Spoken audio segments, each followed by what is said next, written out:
Hello students, this is advocate Neeraj Gupta. इस video में हम स्टडी करेंगे अबाउट मलिशियस प्रोसिक्यूशन। हिंदी में इसको बोला गया है दुर्भावनापूर्ण अभियोजन। दुर्भावना, मलिशियस, मैलिस, पहले भी पढ़ चुके हैं, malice in law, malice in fact. अगर कोई आदमी बदला लेने के लिए झूठा क्रिमिनल केस किसी पे फाइल कर दे, तो वो जब वो केस बंदा जीत जाएगा, झूठा है तो जीत ही जाएगा, यानी जिसने केस फाइल किया था वो हारेगा और जिस पर किया था वो जीतेगा। तो जीतने के बाद वो उस बंदे पर जिसने उस पर झूठा क्रिमिनल केस फाइल किया, झूठी क्रिमिनल कंप्लेंट फाइल की, उस पर मलिशियस प्रोसिक्यूशन का सिविल केस फाइल कर सकता है और अपनी जो loss of reputation, loss of peace हुआ, हो सकता है फाइनेंशियल लॉसेस भी हो गए उसकी वजह से इनडायरेक्टली, उन सबका कंपेंसेशन क्लेम कर सकता है कोर्ट में। ये है मलिशियस प्रोसिक्यूशन। चलिए अब पढ़ना शुरू करते हैं। मेन इतना ही था, ये क्वेश्चन छोटा ही है और सिंपल ही है। अब इसमें कह रहा है कि आपके साथ अगर कोई प्रॉब्लम हो तो आप कोर्ट जा सकते हो, इसमें कोई प्रॉब्लम नहीं है, लेकिन if a person abuses this right, ऐसा मैंने बहुत सुना है एज ए एडवोकेट आल्सो, कि बहुत सारे लोग दूसरों पर झूठे केस फाइल कर देते हैं जस्ट उनको हरास करने के लिए। बाद में हार जाते हैं, लेकिन तब भी जब तक वो केस चल रहा होता है तब तक तो लोग जिस पर केस चल रहा होता है उसको संदिग्ध नजरों से देखते ही है ना। So it is malicious prosecution without reasonable cause, कोई लॉजिक नहीं, कुछ नहीं, फिर भी झूठा केस फाइल कर दिया। सो ऐसे केस में जब बंदा केस जीत जाएगा उसके बाद वो दूसरे बंदे पर एक सिविल केस फाइल कर सकता है when he was wrongly prosecuted. Because ये रॉन्गफुल प्रोसिक्यूशन से क्या हो सकता है, it can cause a serious damage. किस चीज को सीरियस डैमेज हो सकता है? Damage to the reputation, liberty and even the property. By property I mean even the financial losses. अब अगर आप किसी पे झूठे कोर्ट केस लगा दोगे तो उसकी रेपुटेशन तो गई, इंडिया में तो गई at least.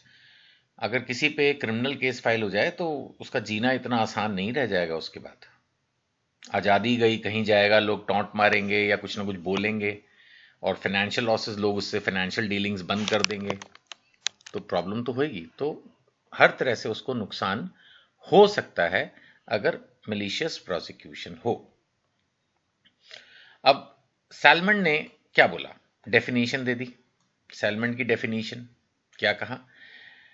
It is institution of criminal proceedings against a person, किसी के भी खिलाफ आप एक क्रिमिनल केस कर रहे हो without reasonable and probable cause. कोई लॉजिक आपके पास नहीं है, कोई डेफिनेट प्रूफ आपके पास नहीं है, अंदाजे से तुक्का मार के बदला लेने के लिए आपने उस पर क्रिमिनल कंप्लेंट फाइल कर दी, क्रिमिनल प्रोसीडिंग स्टार्ट करवा दी, एंड विद मैलिस, आपके मन में दुर्भावना थी, बैड इंटेंशन थी, which terminate in favour of that person. Ultimately वो कोर्ट केस कैंसिल भी हो गया, होना ही था, हो भी गया। मीनिंग एंड डेफिनेशन तो मोर और लेस वही है। इसके पीछे जो इम्प्रॉपर मोटिव होते हैं वो यूजली यही सब होते हैं, दो तीन, जैसे मैंने इसमें आपको हाईलाइट करके दिखाया, रिवेंज, हरासमेंट। जब आप बदला लेने के लिए कोर्ट केसेस फाइल करते हैं तो वो इस कैटेगरी में आते हैं। It is basically misuse of legal process. It is basically misuse of legal process. Action अब कब लेंगे? एक्शन लेने के लिए कुछ कंडीशंस की बात की है। सबसे पहली बात कि जिस बंदे पर अब आप केस फाइल कर रहे हो, कभी पहले उसने आप पर किया था या उसने दूसरे बंदे को पूरी तरह से उकसाया था, मोटिवेट किया था कि तू केस फाइल कर। यानी अब जो नया केस है, ये नया केस भी आप उसी पे फाइल कर सकते हो ना जिसने आपके खिलाफ कभी झूठा केस फाइल किया था। एवं किसी थर्ड पर्सन को नहीं आप कर सकते कि देखो जी मेरे पे झूठा केस फाइल किया गया था तो अब मैं भी 50 केस फाइल करूंगा पूरी दुनिया पे। जब मेरे पे केस हो रहा था तो वो ये पूरी दुनिया देख रही थी और कुछ नहीं कर रही थी, आज मैं इस पूरे समाज से बदला लूंगा। ये बकवास नहीं चलेगी, ऐसे नहीं होगा। आप पर जिसने, यानी अगर किसी ने किसी पर एक झूठी क्रिमिनल प्रोसीडिंग्स फाइल की हैं तो उस पर्टिकुलर पर्सन को आइडेंटिफाई करके उस पर आप केस फाइल कर सकते हो। So the defendant must have instituted or continued the criminal proceedings against the plaintiff. It must be proved that defendant was responsible for initiating the proceedings. देखो कई बार क्या होता है, मान लेते हैं, एक एग्जांपल ले रहा हूं मैं, किसी भी एक पर्टिकुलर जेंडर के बारे में कुछ नहीं बोलना चाह रहा, मैं ये कह रहा हूं कि मान लेते हैं कि एक लड़की ने किसी लड़के पर एक झूठा केस फाइल कर दिया, उसके बाद वो थोड़ा बहुत पीछे भी हट जाए ना, अगर एक बार एफआईआर हो गई, अरेस्ट हो गई, तो वो केस चलता ही रहेगा, चाहे वो लड़की उस केस को ज्यादा फिर सीरियसली फॉलो ना भी करे।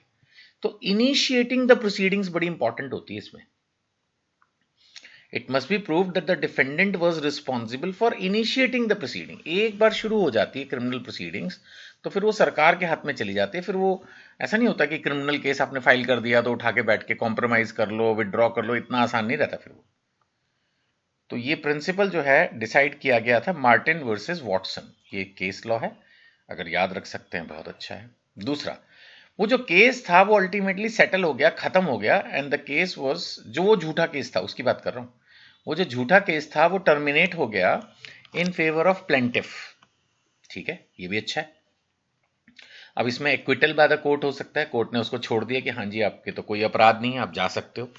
डिसमिसल ऑफ कंप्लेंट, वो जो कंप्लेंट फाइल की थी उस कंप्लेंट को ही डिसमिस कर दिया गया। या विड्रॉल ऑफ प्रोसिक्यूशन, इसके चांस कम होते हैं, लेकिन अगर कोई ग्राउंड ही नहीं हो तो प्रोसिक्यूशन जो स्टार्ट हुई वो विड्रॉ भी हो सकती है। इसको भी हिक्स वर्सेस फॉकनर केस में डिसाइड किया गया। चलो, तो दो बातें हो गई एसेंशियल कंडीशन में। पहली तो वही बंदा सेम होगा जिसने आप पर कभी कंप्लेंट की और अब आप अपना केस जीत चुके हो। चलो, तीसरी बात, absence of reasonable and probable cause. अब ऐसा नहीं है कि हर उस व्यक्ति पर आप केस फाइल कर सकते हो जिसने आप पर केस किया। अगर जिसने आप पर केस किया, जिसने आपकी क्रिमिनल कंप्लेंट की, उसके पास लॉजिक था, बिल्कुल ऐसा लग रहा था सिचुएशन पे कि आपने ही वो अपराध किया है, बेशक आप बाद में छूट गए, लेकिन उस समय उसके पास पूरा रीजनेबल लॉजिक था। मान लेते हैं सीसीटीवी फुटेज में आप बिल्कुल क्लियरली दिख रहे थे, बाद में प्रूव हो गया कि दिखने से कुछ नहीं होता, आपने नहीं किया था वो क्राइम, लेकिन सीसीटीवी फुटेज में मान लो आप ही दिख रहे थे, या दो चार पांच लोगों ने आपके ही खिलाफ गवाही दी, तो उसने केस, आपकी कंप्लेंट फाइल कर दी। लेटर ऑन ये प्रूव हुआ कि आप नहीं थे, लेकिन उस बंदे की भी गलती नहीं थी, उस वक्त उसको यही लगा कि आपने ही वो क्राइम किया, इसलिए उसने आपके खिलाफ क्रिमिनल कंप्लेंट की। तो जब केस एक्विट हो गया, खत्म हो गया, तब आप उस बंदे के खिलाफ मलिशियस प्रोसिक्यूशन नहीं लगा सकते, क्योंकि उसकी दुर्भावना प्रूव नहीं हो रही है, उसने अपना केस इनिशिएट करते वक्त बिल्कुल लॉजिकल फाइल किया था। सो अगर रीजनेबल एंड प्रोबेबल कॉज था पहले, तो फिर अब मलिशियस प्रोसिक्यूशन नहीं आई, और नहीं था तो अब फिर तो आप कर ही सकते हो उस पर case. Malice, that is the intention ना, बैड इंटेंशन होना, पर्सनल हॉस्टिलिटी, रिवेंज, इलविल, इस तरह की फीलिंग्स के ऊपर हम पहले पढ़ चुके हैं। मैलिस जब तक होगी फिर तो आप मलिशियस प्रोसिक्यूशन कर ही सकते हो। अगर आप ये प्रूव कर देते हो कि सामने वाला पार्टी में आपसे बदले की भावना थी, रिवेंज फीलिंग थी, इल फीलिंग थी, तो फिर तो मलिशियस इंटेंशन होगी तो होगी। इसके अलावा डैमेज टू द प्लेंटिफ भी होना चाहिए।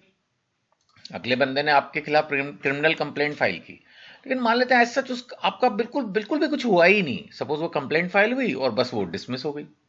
अब ऐसा भी नहीं है, एक सिंपल, अगर कोई आदमी पुलिस थाने में जाके किसी की कंप्लेंट कर दे और पुलिस वाले ही उसको on the face of it he reject कर दें, तो ऐसा ना तो कोई लॉस ऑफ रेपुटेशन हुई, ना कोई loss of peace, loss of liberty, loss of property, कुछ भी ना हुआ।